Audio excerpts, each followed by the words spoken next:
Chevella bus accident కేసులో ముగ్గురు అక్క చెల్లెళ్ళు తాండూరుకు చెందిన వాళ్ళు చనిపోయిన సంగతి తెలిసిందే.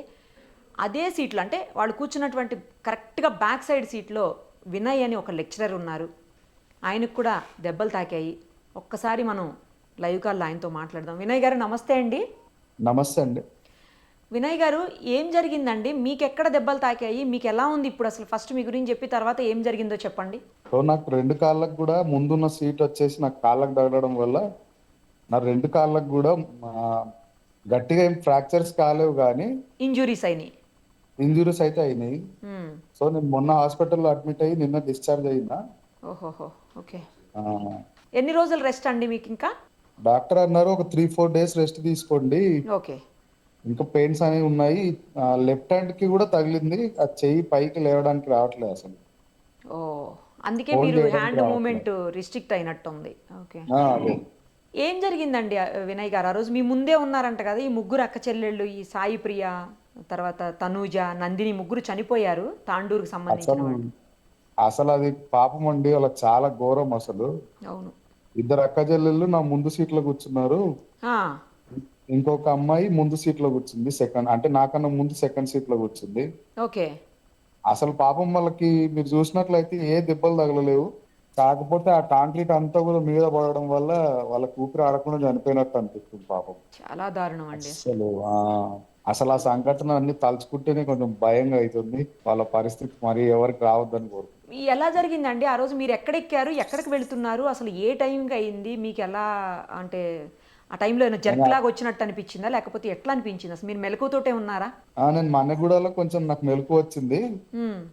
దాటిన తర్వాత కొద్దిసేపటికే కదా, మన్నెగూడ దాటిన తర్వాత ఒక 10 మినిట్స్ అట్లా అవును. ఇంద్రారెడ్డి నగర్ దాటగానే ఫాస్ట్ గా వచ్చి కొట్టాడు. యాక్చువల్ గా ఆ మార్నింగ్ టైంలో ఫాగ్ ఉంటది కదా, ఆ అవునండి. మంచు వల్ల నేను మేలుకు వచ్చే వరకు మొత్తం బస్ అంతా కూడా ఆ కాంక్రీట్ లో ఉన్న దుమ్ము అంతా కూడా మా మీద పడింది. ఆ కాంక్రీట్ అంతా కూడా నా మీద పడింది. అయినా కూడా ఏదో మెలకు వచ్చి నేను లేచి నించున్నా. మ్మ్. నా కాళ్ళంతా కూడా కాంక్రీట్లు ఇరుక్కుపోయినాయి. ఓ. ఆ ఆ కాలు పైకి తీయడానికి ట్రై చేస్తే రాలేదు మళ్ళీ. మ్మ్. కొద్దిసేపటి తర్వాత కాలు బయటికి వచ్చింది, ఆ పక్కన కిటికీ కనిపించింది, దూకేసిన. ఆ దూకగానే పక్కన కండక్టర్ ఇంకో కొంతమంది పిల్లల్ని కూడా బయటికి లాగిన నేను. నాతో పాటు ఇంకొక ఆయన ఉండే, ఆయన అద్దాలన్నీ పగలగొట్టాడు. తర్వాత అటు సైడ్ చూస్తే మొత్తం మనుషులు ఎవరు కనిపించలేదు, మొత్తం కాంక్రీటే ఉంది లోడ్ అంతా. మీరు ఏ సైడ్ కూర్చున్నారండి? లెఫ్ట్ సైడ్ కూర్చున్నారా, డ్రైవర్ సైడ్, బ్యాక్ సైడా? డ్రైవర్ డ్రైవర్ బ్యాక్ సైడే కూర్చున్నాను, 6th సీట్ లో కూర్చున్నాను. Sixth seat. Okay, okay. ఆ, వీళ్ళు ఈ అమ్మాయి వాళ్ళు నంబర్ 5లో 4లో కూర్చున్నారండి? నంబర్ 5 నంబర్ 4 లో కూర్చున్నాను. నంబర్ 5 లో ఇద్దరు కూర్చున్నారు, నంబర్ 4 లో ఒకరు కూర్చున్నారు. ఎప్పుడైతే కంకర పడిపోయిందో అదంతా కూడా, దాని కింద మనుషులు ఉండటం అదంతా మీరు గమనించారు అయితే? ఆ, గమనించాం. ఓకే. సో అక్కడ ఉన్న మేము మళ్ళీ బస్సు దిగిన తర్వాత కూడా కాంక్రీట్ బయటికి లాగడానికి ట్రై చేసినాం మళ్ళీ ఎక్కి. ఆ, అయినా కూడా లారీలో ఉన్న కాంక్రీట్ అంతా కూడా కిందికి జారుతూనే ఉంది అది. ఆ, ఇప్పుడు ఈ ముగ్గురు అమ్మాయిలు ఉన్నారు కదండి, సిస్టర్స్ ముగ్గురు, వీళ్ళు ముగ్గురు కాంక్రీట్ లోపల ఉండిపోయారా? కనిపిస్తున్నారా, అసలు కనిపించట్లేదా అండి వాళ్ళు? లేదు, కనిపించట్లేదండి అసలు, అమ్మో. కనిపించట్లేదు. అంటే కంకర మొత్తం ముంచేసింది వాళ్ళని, మునిగిపోయారు ముంచేసింది, కంకరలో?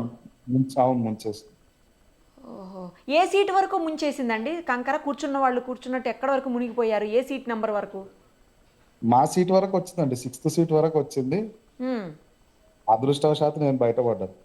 అదే కదా. ఆ సైడ్ అండి, లెఫ్ట్ సైడ్? లెఫ్ట్ సైడ్ లో ముందు సీట్లు అన్ని కూడా ఆ లారీ వచ్చిన ప్రెజర్ తో ఆ సీట్లు అన్ని జరిగి ఈ సీట్లకు తగిలింది.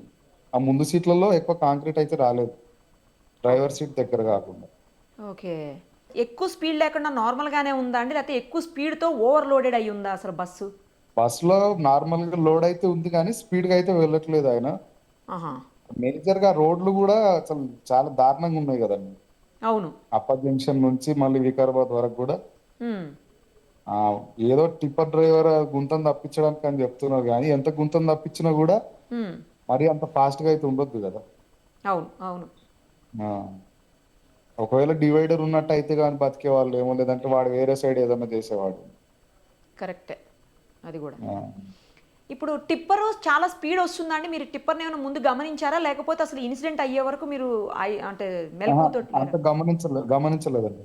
హ్మ్. హ్మ్. కాకపోతే టిప్పర్ మీరు అబ్జర్వ్ చేయండి, ఎంత స్పీడ్ గా లేకపోతే అవును. ఆ 6th సీట్ వరకు వస్తాడు అసలు. Correct, correct. చాలా లోపలికి దూసుకొచ్చింది ఆ, కదా. ఒకవేళ వాడు గుంతను తప్పిద్దామన్నా కూడా స్లో చేసుకోవాలి కదా బండి. ఎస్, అవును. ఆ, కంట్రోల్ కానంత స్పీడ్లో ఉంది మొత్తానికి. ఆ స్పీడ్ లో ఉన్నాడు. ఒక చిన్న పాప, ఒక తల్లి, ఇద్దరు చనిపోయారండి. వాళ్ళని ఏమన్నా చూసారా అవునవును. మీరు ముందు బస్సులో? చూశానండి, నేను చూశాను. వాళ్ళు ఏ సీట్లో ఉన్నారండి? వాళ్ళు సెకండ్ ఆర్ థర్డ్ సీట్ లో కూర్చున్నట్టున్నారు. Same driver సైడేనండి? ఆ డ్రైవర్ సైడే కూర్చున్నారు పాపం. అది ఎక్కువ డ్రైవర్ సైడ్, బ్యాక్ సైడ్ ఉన్న వాళ్ళకే ఎక్కువ. ఉన్న వాళ్ళకి ఎక్కువ డ్యామేజ్ అయింది. ఆ, కొంతమంది ఏజ్డ్ పర్సన్ కూర్చున్న వాళ్ళు, వాళ్ళకి మరి భయానికో దేనికో కానీ ఉమ్. లెఫ్ట్ సైడ్ లో కూర్చున్న వాళ్ళకి కూడా ఇంజురీస్ అయింది బాగా. సడన్ గా దెబ్బ అంటే ఇట్లా ఒకదాన్ని ఒకటి గుద్దుకునేసరికి మీకు మీకు తెలిసింది ఇట్లా అయ్యిందని. అప్పటిదాకా అవునండి. అబ్జర్వ్ చేయలేదేమో. లేదండి. ఆ కాంక్రీట్ నన్ను కూడా హాఫ్ వరకు వచ్చింది నాకు. ఉమ్. కాకపోతే మెలకు వచ్చి నేను కూర్చోకుండా పైకి లేచి నించున్నా. Okay, okay. కూర్చొని ఉంటే నేను కూడా మునిగిపోయానేమో. అదేలేండి. నించోగానే ఇంకా కాంక్రీట్ పడతానే ఉంది. కాలు బయటికి తీసి పక్కన కిటికీలో నుంచి బయటికి దూకాను, నేను ఇంకొక ఆయన. అద్దాలు పగలు కొట్టేసుకుని దూకేశారు. ఇటు రైట్ సైడ్ పగిలిపోయాయి, ఓహో. డ్రైవర్ వెనకాల. అటు సైడ్ అన్ని కూడా మేమే పగలు కొట్టినాం. మీరు లేచేసరికే ఈ అమ్మాయిల మీద మొత్తం కప్పేసి అసలు ఏం కనిపించట్లేదండి? ఈ ముగ్గురు అక్క చెల్లెలు ఏం కొంచెం కూడా కనపట్లేదు అసలు? నేను ఆ టైంలో అంత అబ్జర్వ్ చేయలేదండి. కాకపోతే కాంక్రీట్ అంతా కూడా బస్సులో పడింది. ఓకే. బస్సులో దిగిన తర్వాత ఒక 5 minutes కి చూసిన తర్వాత మొత్తం ఏం లేదు అక్కడ, మనుషులు కనిపించట్లేదు అసలు. మేజర్ గా డ్యామేజ్ జరిగింది అయితే ఆ కాంక్రీట్ వల్లనే. కాంక్రీట్ వల్లే, అవును. ఆల్మోస్ట్ 25 టన్స్ ఉన్నది, 20 టన్స్ వరకు ఇందులో డంప్ అయిపోయిందండి. పడిపోయింది, ఇందులో పడిపోయింది బస్సులోకి. పడిపోయింది. అది క్లియర్ చేస్తున్న కొద్ది కూడా ఆ లారీలో ఉన్న కాంక్రీట్ అంతా కిందికి జారుతానే ఉంది. జారుతూనే ఉందా మళ్ళీ ఇంకా కూడా? ఆ, అది అది మేజర్ గా ప్రాబ్లం అయింది అసలు ఓ. క్లియర్ చేయడానికి. ఓహోహో. హెల్ప్ చేయడానికి వచ్చిన వాళ్ళకి కూడా అదే మేజర్ గా ప్రాబ్లం అయింది. ఆ ఓకే. కాంక్రీట్ జారడం వల్లనే మేజర్ ప్రాబ్లం.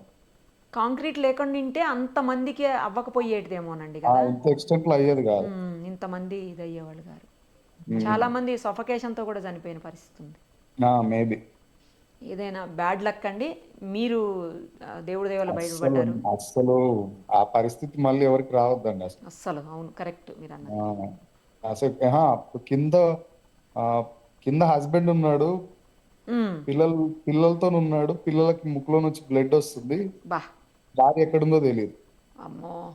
సింగిల్ గా జర్నీ చేసే వాళ్ళంటే ఏం కాదు కానీ ఉమ్. ఫ్యామిలీతో జర్నీ చేసే వాళ్ళు కొంతమంది వైఫ్ ని ముందు కూర్చోబెట్టి తన వెనకాల కూర్చుంటారు కొంతమంది. అవును, అవును. అట్లా కూడా జరిగింది కొంతమంది.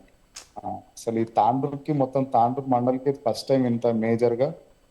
అవును. అసలు నిన్నంతా తాండూరు మొత్తం షాక్ లో ఉన్నారు అసలు. చాలా దారుణం, చాలా చాలా దారుణం అసలు. టేక్ కేర్ అండి మీరు కూడా. విష్ యూ ఓకే అండి. స్పీడీ రికవరీ అండి. Thank you so much thank అండి. యూ థ్యాంక్ యూ అండి.